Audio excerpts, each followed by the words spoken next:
subscribe the channel and press the bell icon for upcoming videos.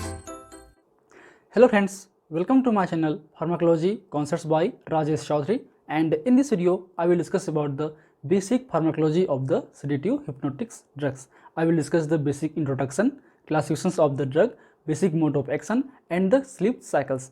तो आज की video में हम बात करेंगे सेडेटिव हिप्नोटिक्स के बेसिक फार्माकोलॉजी के बारे में. And if you want to watch my previous videos regarding the pharmacology, medicinal chemistry and organic chemistry for the B.Pharm fourth semester, you can check description box below by using these links. So now let's discuss about the topic. So sedative and hypnotics. So what do you mean about the sedatives? So these drugs which reduce the excitement, anxiety and the calm the patient without the inducing the sleep are known as the sedative drugs, and it may produce the drowsiness, means ultimately it reduces the sinus activity. तो ऐसे drug जो कि आपको sleep induce नहीं कराएंगे, बिना sleep induce कराए ही आपकी जो एक्साइटमेंट है, आपका जो ओवर एक्टिविटी है, आपका जो एंजाइटी है, आपका जो बिहेवियर है, हाइपर बिहेवियर है, उसको कंट्रोल कर सके, आपको काम डाउन कर सके, शांत रख सके. ठीक है, ऐसे ड्रग्स को हम सेडेटिव बोलते हैं. ठीक है, मतलब ये आपको स्लीप को, आपकी जो नींद है उसको इंड्यूस नहीं कराएगा. ठीक है, केवल आपके सीनस की एक्टिविटी को कम करेगा. इसमें ड्राउजीनेस इफेक्ट आपको देखने को मिलता है, मतलब आपको आलस आना, नींद जैसा लगना लेकिन नींद ना आना. ठीक है, आपको नींद ऐसा लग रहा है कि नींद आपको आएगी, लेकिन एक तरीके से वो स्लीप को कम्प्लीटली इंड्यूस नहीं करता. तो ऐसे ड्रग्स को हम सेडेटिव बोल सकते हैं. And at large dose it में प्रोड्यूस हिप्नोटिक्स, लेकिन ये लार्ज डोज पे हिप्नोटिक इफेक्ट प्रोड्यूस कर सकता है, मीन्स आपकी नींद को, स्लीप को इंड्यूस कर सकता है, नॉर्मल स्लीप को. ठीक है, and mainly act on the limbic system which regulate the thought and mental functions. ये जो ड्रग्स हैं, सेडेटिव ड्रग्स हैं, वो आपके लिम्बिक सिस्टम पे काम करते हैं. आपके मिड ब्रेन या आपके जो RS सिस्टम है, रेटिकुलर एक्टिवेटिंग सिस्टम है, जो कि आपके जो कॉन्शियसनेस को रेगुलेट करता है, उस पर ये इफेक्ट नहीं करता. या आपके जो थॉट्स हैं, मेंटल फंक्शंस हैं, उनको रेगुलेट करता है. इसलिए एक तरीके से सेडेटिव ड्रग्स हैं, ये आपके ब्रेन की एक्टिविटी को कम करते हैं. बात करें हम लोग हिप्नोटिक्स की. What are the hypnotics drugs? So the drugs which induce the and maintain the normal sleep.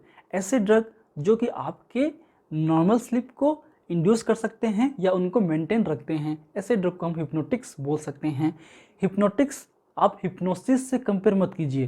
Hypnosis मतलब होता है सम्मोहन, ये ऐसा नहीं है. हिप्नोटिक्स अलग चीज़ें हैं, हिप्नोसिस अलग चीज़ है. ठीक है, and at the high dose it में प्रोड्यूस द या इट में इंड्यूस द जनरल एनेस्थीसिया. ठीक है, हाई डोज पे ये जो जनरल एनेस्थेटिक्स की तरह काम करते हैं. And mainly act on the mid brain and the reticular activating system, means RS system which maintain the wakefulness. ठीक है, सेडेटिव और हिप्नोटिक्स में ये बेसिक डिफरेंस हैं.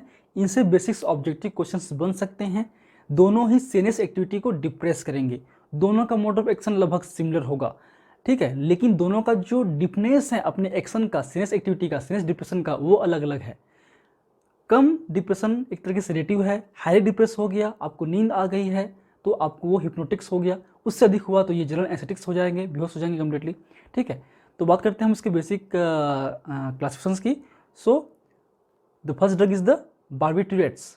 ठीक है, तो इसमें बात करें बार्बिट्रेट्स में, तो उसमें आपके लॉन्ग एक्टिंग बार्बिट्रेट्स में आते हैं आपके फिनोबार्बिटोन, शॉर्ट एक्टिंग में आते हैं आपके बार्बिटोन या फिर पेंटोबार्बिटोन. आपके अल्ट्रा शॉर्ट एक्टिंग में आते हैं थायोपेंटोन और मिथोहेक्सिटोन, जो कि फ्रिक्वेंटली हम जनरल एनेस्थीसिया के इंडक्शन के लिए यूज़ करते हैं. ठीक है, सेकेंड ड्रग है बेंजोडाइजेपिन्स, इसका भी हम यूज़ करते हैं जनरल एनेस्थीसिया में. एंड हिप्नोटिक्स ड्रग्स इसमें आते हैं आपके डाइजेपाम, फ्लोराजेपाम, नाइट्राजेपाम, एल्प्राजोलाम, टेमाजेपाम और ट्रायाजोलाम. ये ड्रग्स जो हैं आपके हिप्नोसिस प्रोड्यूस कर सकते हैं. ठीक है, हाई डोज पे. इसके मीडियम डोज पे, थेरेप्यूटिक डोज पे हम एंटी एंजाइटी इफेक्ट भी ले सकते हैं आपके डाइजेपाम का, आपके क्लोरडाइजेपॉक्साइड का, ऑक्साजेपाम, लोराजेपाम और एल्प्राजोलाम. ठीक है, तो यही ड्रग एंटी एंजाइटी भी हैं, यही ड्रग आपके हिप्नोटिक्स में हैं. डिपेंड करता है डोज पे, डोज इनके अलग अलग होंगे. एंटी एंजाइटी के ड्रग के डोज अलग होंगे, हिप्नोटिक के ड्रग के अलग डोज होंगे, और आपको सिमिलरली एंटी कन्वर्जन के भी जो डोज हैं वो अल्टर होंगे, चेंज होंगे. इसमें आते हैं आपके डाइजेपाम, लोराजेपाम, क्लोंजाजेपाम और क्लोबाजाम. ये आपके ड्रग्स हैं बेंजोडाइजेपिन क्लास के. थर्ड है आपका न्यूअर नॉन बेंजोडाइजेपिन्स हिप्नोटिक्स. ऐसे ड्रग जो कि बेंजोडाइजेपिन्स नहीं हैं, लेकिन उनके जैसा एक्शन शो करते हैं, उनके रिसेप्टर साइट पे बाइंड कर सकते हैं। वो ड्रग हैं आपके मेनली 3 ड्रग होते हैं। फर्स्ट है आपका जोपिक्लोन, फिर है आपका जोल्पीडेम, फिर है आपका जालेप्रोन। तो ये 3 ड्रग हैं न्यूअर बेंजोडाइजेपिन्स के। इसमें जो मोस्ट इंपॉर्टेंट क्वेश्चंस हैं वो हमेशा आते हैं, define the hypnotics and sedative and classify them and discuss the pharmacology of barbiturates और बेंजोडाइजेपिन्स। ये एक कॉमन क्वेश्चन है, फ्रीक्वेंटली पूछने वाला क्वेश्चन है लॉन्ग टाइप आंसर में, ये हमेशा आता ही है। हमने जो गाबा रिसेप्टर्स हैं, क्योंकि ये जो दोनों ड्रग हैं, बात करें इसके मोड ऑफ एक्शन की, तो ये बार्बिट्रेट्स हों या बेंजोडाइजेपिन क्लास के हों या नॉन न्यूअर बेंजोडाइजेपिन क्लास के हों, वो सारे किस पे काम करते हैं, आपके गाबा ए रिसेप्टर्स पे। ये आपका क्या है, ये है आपका गाबा ए रिसेप्टर। ठीक है, कौन सा रिसेप्टर है, ये है गाबा ए। गाबा बेसिकली जो है गाबा के 3 रिसेप्टर्स होते हैं, गाबा ए, गाबा बी और गाबा सी। तो ये गाबा ए टाइप के रिसेप्टर्स हैं, ये आपके लिगांड गेटेड आयन चैनल्स हैं। ठीक है, खासकर क्लोराइड आयन चैनल्स हैं। जब भी ये रिसेप्टर्स जो हैं गाबा रिसेप्टर्स एक्टिवेट होंगे, तो एक्टिवेट होने की वजह से जो इसका चैनल का ओपनिंग होगा, उससे आपका जो क्लोराइड आयन का कंडक्शन है वो बढ़ जाएगा। मतलब ये आपके एक तरीके से इनर साइड पे आएगा आप क्लोराइड आयन चैनल्स, और आपके जो न्यूरॉन्स सेल्स हैं उसको आपको हाइपर पोलराइज करेगा। उससे जो ब्रेन की एक्टिविटी है वो स्लो डाउन हो जाती है। डिटेल मोड ऑफ एक्शन बात करें गाबा ए रिसेप्टर्स की, गाबा रिसेप्टर्स की फैमिली की, तो हमने डिटेल ऑलरेडी वीडियो बना चुके हैं, आप शायद देख चुके होंगे, प्लेलिस्ट में पहले से ही है, आप उसको देखिए, बहुत ही इंपॉर्टेंट है।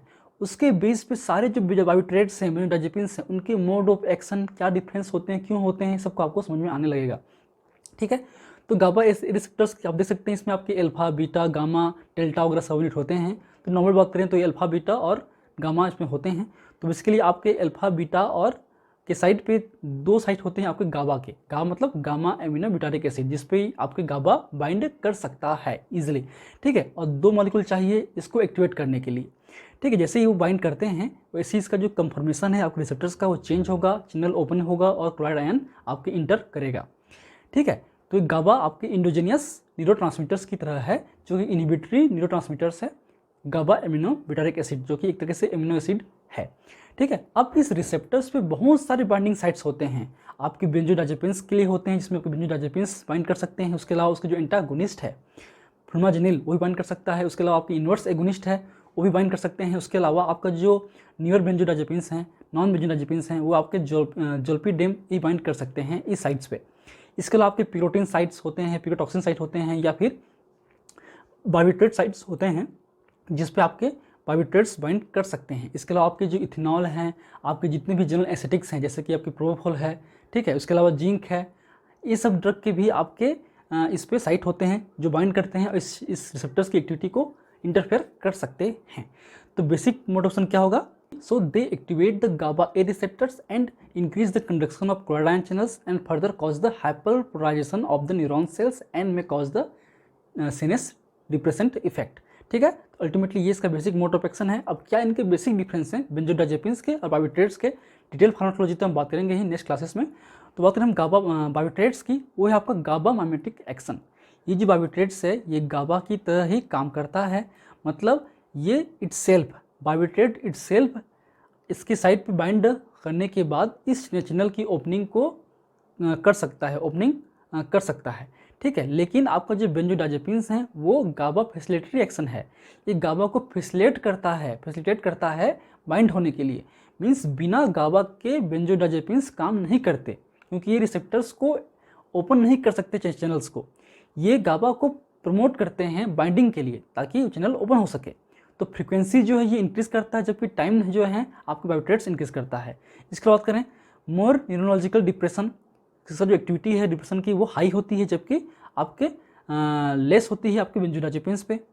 Low margin of safety margin है वो बहुत कम होती है बार्बिट्रेट्स में, जबकि इसमें हाई होती है। इसमें जो रेस्पिरेटरी या सीवियस है डिप्रेशन हो सकता है, इसमें नहीं होता। ठीक है, एंड इसमें जो REM स्लीप है, रैपिड आई मूवमेंट स्लीप है, वो इसमें कम होता है। इसलिए आपके जो स्लीप नॉर्मल स्लीप है वो इंडक्शन अच्छे तरीके से होता है, बट इसमें इंटरफेयर नहीं होता। अब बात करें इनके जो बेसिक जो प्रोसेस है आपके इफेक्ट की, तो पहला होता है sedative effect, dose dependent manner होता है। तो पहला होता है सेडेटिव इफेक्ट्स, देन होता है आपका हिप्नोटिक्स, देन जनरल एसेसिया, देन कोमा, देन डेथ। तो ये एक प्रोसेस है आपके इफेक्ट का, डोज डिपेंडेंट मैनर पे, मतलब डोज बढ़ाते जाएंगे तो ये सेडेटिव से हिप्नोटिक्स को जाएगा, फिर जनरल एनेस्थीसिया, फिर आपके कोमा होगा, फिर डेथ होगा। ठीक, अब आते हैं हम लोग स्लीप साइकिल्स पे, क्योंकि अल्टीमेटली ये स्लीपिंग बिहेवियर पे हम लोग यूज़ करते हैं। जितने भी सेडेटिव हिप्नोटिक ड्रग्स हैं उनका मेन जो फंक्शन है, एक तो जनरल एनेस्थीसिया होता ही है, उसके अलावा एमनेसिया हम यूज़ कर सकते हैं, आपके स्लीप इंड्यूसिंग स्लीप हम एमनेसिया में भी हम यूज़ कर सकते हैं, आपकी इंसोम्निया में हम यूज़ कर सकते हैं स्लीपिंग के लिए, उसके अलावा आपके कन्वर्जन में, एंजाइटी में भी हम यूज़ कर सकते हैं। इन ड्रग्स का हम बात करेंगे डिटेल में आगे जब हम पढ़ेंगे फार्माकोलॉजी। तो ये आपका बेसिक स्लीप साइकिल है, जो कि एक तरीके से 5-6 साइकिल होते हैं पूरे आपके नाइट पे। ठीक है, आपके मेजरली 5 स्टेज होते हैं। ठीक है, स्टेज 1, 2, 3, 4 और आपके स्टेज 5 होता है REM स्लीप। इनमें जो मेन इंपॉर्टेंट है वो क्या है, देखिए, जो पहला जब स्टार्टिंग होता है, जब आप सोने लगते हैं 10-11 बजे आसपास, तो पहले आप अवेक रहते हैं, जागे रहते हैं, आपकी जो नॉर्मल फिजियोलॉजी है वो चलती रहती है। जैसे ही आप सोने जाएंगे तो आपका जो ब्रेन की एक्टिविटी है वो कम होगा, स्लीपनेस इंड्यूस होगा, तो वो जो डायरेक्टली आपके पहुंचता है स्टेज 1 पे। ठीक है, जो ड्रिफ्टिंग ऑफ या लाइट स्लीप जिसको बोल सकते हैं, लाइटेस्ट है। फिर पहुंचता है स्टेज 2 पे, फिर स्टेज 3 पे, फिर स्टेज 4 पे, फिर वापस से रिकवरी होने लगता है। ठीक है, उसके बाद आपको पहुंचेगा स्टेज 5 पे, जो कि REM है। ये आपका rapid eye movement sleep pattern है, जबकि ये जो है आपका स्लो वेव स्लीप इसको हम बोल सकते हैं। यहाँ पे जो आपका वेव है, जो EEG है, इलेक्ट्रोइंसेफेलोग्राफी या ग्राफ जो होता है आपके ब्रेन के अंदर में, वो बहुत स्लो होता है, इसमें बेसिकली नॉर्मल रहते हैं। तो ये आपके NREM स्लीप के पैटर्न है, ये आपके REM स्लीप के पैटर्न है। तो NREM स्लीप मैक्सिमम 80% तक होते हैं। Non rapid eye movement means आपके जो आई मूवमेंट है वो कम्प्लीटली बंद रहता है, लेकिन इस कंडीशन में आपका रैपिड आई मूवमेंट आगे रहता है, मतलब होते रहता है। ये चीज़ क्या है हम आगे समझेंगे डिटेल में। तो ये बेसिकली आपके जो साइकिल्स हैं 5 से 6 साइकिल्स में होते हैं। ठीक है, जो मिडनाइट के बाद की बात करें, जैसे ही आपका सेकेंड हाफ होता है 2-3 बजे के बाद, आपका जो REM का जो ड्यूरेशन है वो बढ़ जाता है इस तरीके से। फिर धीरे धीरे जो है आपके जो डीप स्लीप का जो स्टेजेस हैं वो भी कम होंगे। पहले फेज़ में, पहले साइकिल में आपके जो डीप स्लीप है वो पहुंच जाएगी। ठीक है, उसके बाद धीरे धीरे आप रिकवरी होने लगेगा, स्लीप का जो वो है स्टेज है। फिर वापस आएंगे तो थर्ड तक पहुँचेगा, फिर सेकंड तक, फिर 1 तक, फिर धीरे धीरे आप जो हैं अवेक कर जाएंगे। जो मॉर्निंग पे लगभग 6-6:30 पे हैं, आपको जो स्लीप है वो ब्रेक होकर अपने आप जग जाओगे। ठीक है, REM स्लीप के दौरान आप कभी कभी अचानक से उठ सकते हैं, जैसे कि नाइटमेयर्स आते हैं, सपने आते हैं। जो सपने हैं आपके इसी जो REM स्लीप है, इसी REM स्लीप पे ही आपके जो नाइटमेयर्स हैं, ये जिसको हम बोलते हैं पैराडॉक्सिकल स्लीप, इस पर आपको ड्रीम या नाइटमेयर्स आते हैं। उस दौरान अगर आप डर के उठ जाएंगे उसको हम बोल सकते हैं ब्रीफ अवेकिंग, अचानक से जग जाना। ठीक है, तो ये बेसिकली हैं REM increases during the second half of the night. Night की जो सेकेंड हाफ है, ये आपका फर्स्ट हाफ मान लो, ये सेकेंड हाफ है, तो इस दे सकते हैं हम लोग REM का जो ड्यूरेशन है वो बढ़ते जाता है। ये एक बेसिक कॉन्सेप्ट है स्लीप साइकिल का, इतना इंपॉर्टेंट नहीं है एग्जाम वाइज, लेकिन ऑब्जेक्टिव पूछ सकता है। अब क्या चीज़ें इंपॉर्टेंट है हम आगे बात करेंगे। तो सेकेंड जो स्लाइड है आपका, अब इस जो ग्राफ है इसको हम बोल सकते हैं हिप्नोग्राम, जो कि स्लीप साइकिल्स या स्लीप पैटर्न को इंडिकेट करता है। हिप्नोग्राम, ये भी क्वेश्चन आ सकता है। अब आते हैं बेसिक इनके जो स्टेजेस हैं। ठीक है, स्टेज 1, 2, 3, 4। तो बेसिकली स्टेज 1 है डोजिंग स्टेज है, बहुत ही लाइटेस्ट होता है। इसमें आप सोना स्टार्ट करते हैं एक तरीके से, ये अप्रोक्सीमेटली 1 से 7 मिनट, मतलब कहने का मतलब ये है कि अगर आप 15 मिनट तक एक जगह पे स्थिर सोने की कोशिश करेंगे, अब हिलेंगे नहीं, डुलेंगे नहीं, आप कोई सोचेंगे नहीं, तो आपको अपने आप नींद आ जाएगी। तो एक तरीके से ये अवेक स्टेज से स्टेज 1 की ओर, अवेक पोर्शन से 0 स्टेज से स्टेज 1 की ओर आएगा। ठीक है, फिर आपका ये जो ड्यूरेशन है अप्रोक्सीमेटली जो पूरे जो साइकिल्स हैं ड्यूरेशन है पूरे स्लीप का, वो आपका 3-6% जो स्लीप टाइम है वो कवर करता है। इसमें जो आपका हार्ट रेट है, ब्रीथ है, आई मूवमेंट है, वो धीरे धीरे कम होना शुरू होता है। मसल्स रिलैक्स होते हैं, बीच में ये ट्विचिंग हो सकता है। EEG जो है आपका इलेक्ट्रोइंसेफेलोग्राफी या फिर ब्रेन की वेव है, वो धीरे धीरे कम होना शुरू होती है आपकी स्टेज 1 में।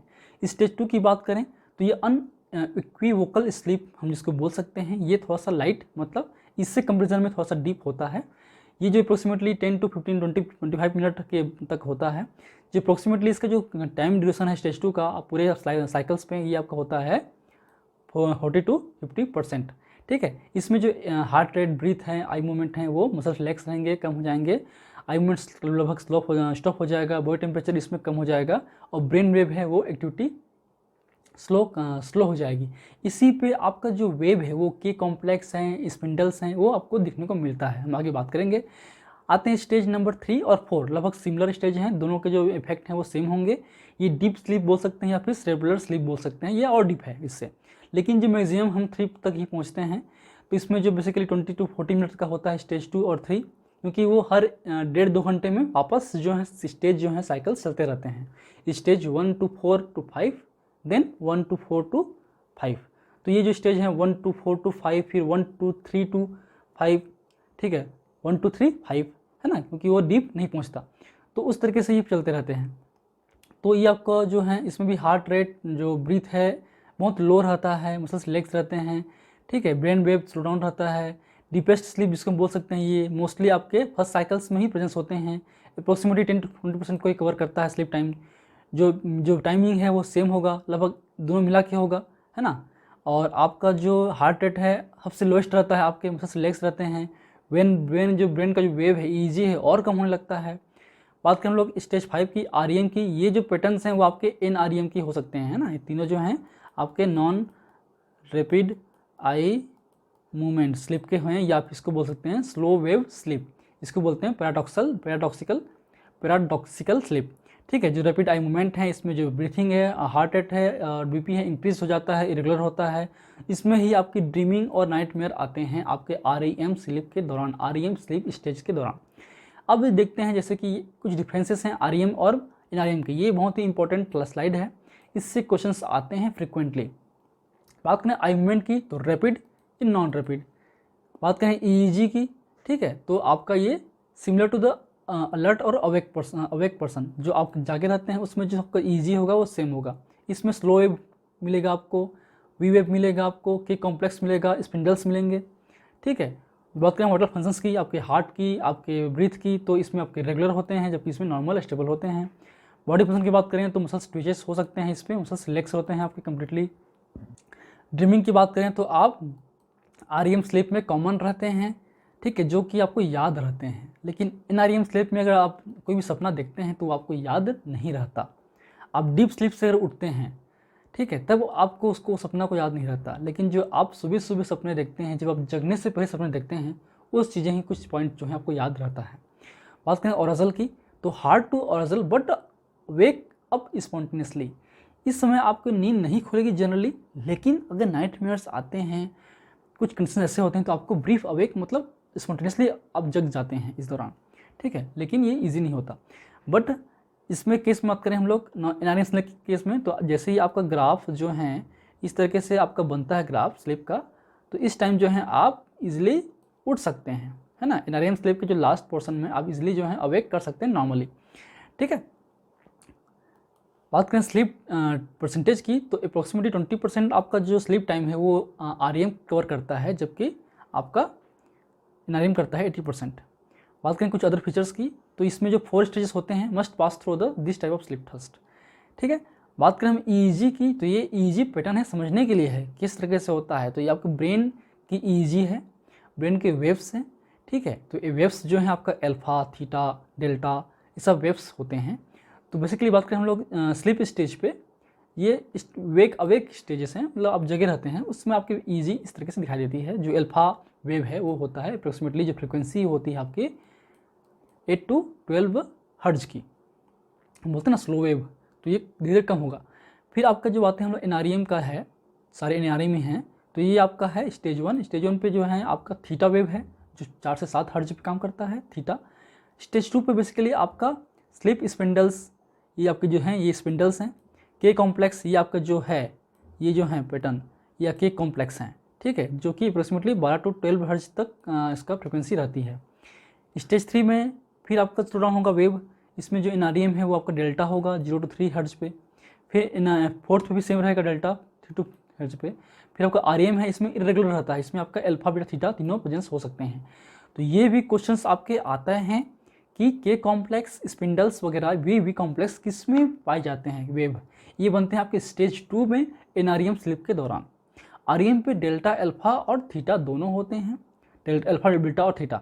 जबकि आपके जो थीटा है वो स्टेज 1 पे अल्फा, देन थीटा, फिर आपके जो थर्ड पे डेल्टा, ठीक है, और 4 पे डेल्टा, ये याद रखिए. So these are the basics about the sedative hypnotics. In my upcoming class, I will discuss the detailed pharmacology of benzodiazepines and the barbiturates. I hope you like my videos. If you like my videos, please press the like button, share with your friend, and any feedback, please comment in the comment section. That motivates me for the upcoming videos. In last, thank you. Keep watching.